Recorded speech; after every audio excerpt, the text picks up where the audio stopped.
Tämä on tietysti täysin sattumaa, enkä ole millään lailla taikauskoinen, mutta maailma tuntui menneen sekaisin sen jälkeen, kun äitini kuoli loppuvuonna 2019. Alkoi koronapandemia, myöhemmin Venäjän hyökkäyssota Ukrainaan ja tapahtui myös Suomen liittyminen NATOon.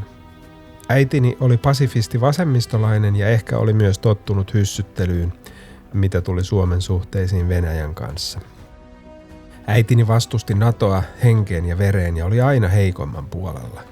Käski minuakin aina kääntämään toinenkin poski, jos minua joku löi. Olen aina miettinyt, mitä äitini olisi näistä kaikista tapahtuneista asioista mieltä. Tuntuu, että elo maapallolla äitini elinaikana oli paljon järkeenkäyvempää, mutta tämä on tietysti vain minun oma näkövinkkelini asiaan. Maailmahan on ollut globaalisti tarkasteltuna sekaisin jo paljon pidemmän aikaa.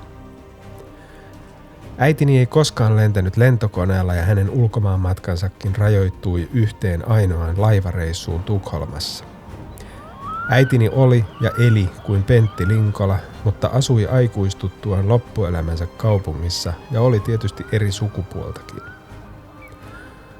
Luonnonsuojelija hän oli henkeen ja vereen, mutta ehkä hän ei itse koskaan ajatellut asiaa siltä kantilta. Äidille hänen elämäntyylinsä oli luontaista ja ainoa vaihtoehto. Kaikenlaista kerskakulutusta ja omaisuuden esille tuomista hän paheksui syvästi. En tiedä, oliko äitini kovin onnellinen, mutta ainakin planeettamme voisi paljon paremmin, jos kaikki eläisivät kuten äitini teki.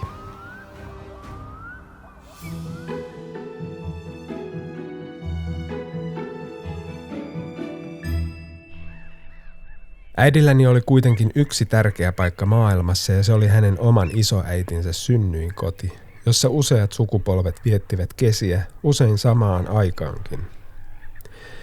Pieneen torppaan sullottiin lapsia, aikuisia, mummoja ja vaareja, ja jos joku ei mahtunut edes vintille nukkumaan, pihalle pystytettiin teltta tai useampikin.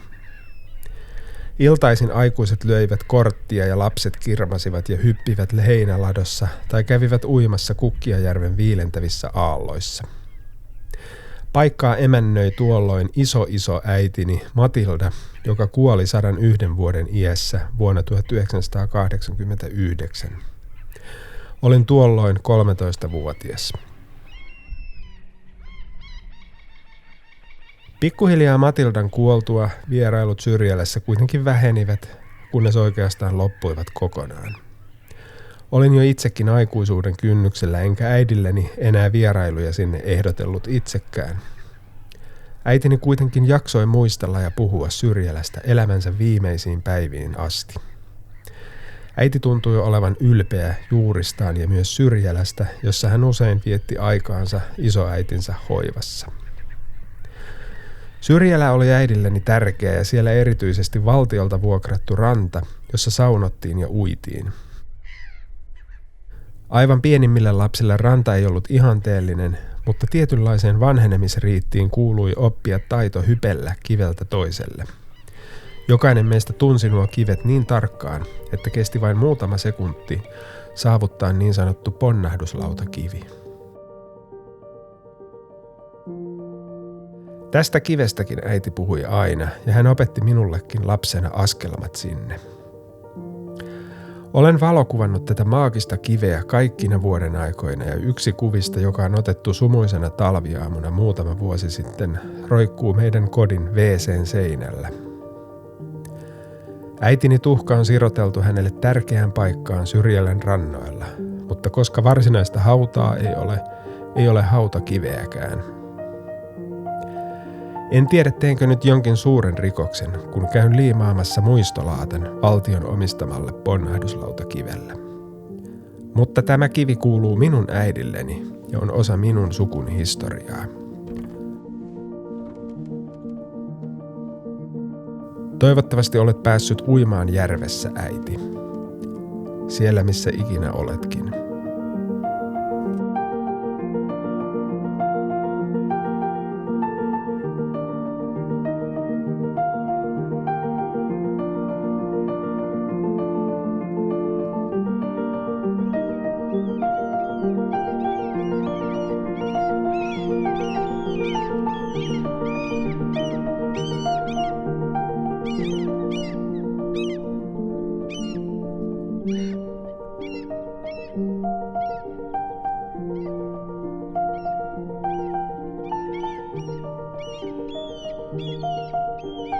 Thank you.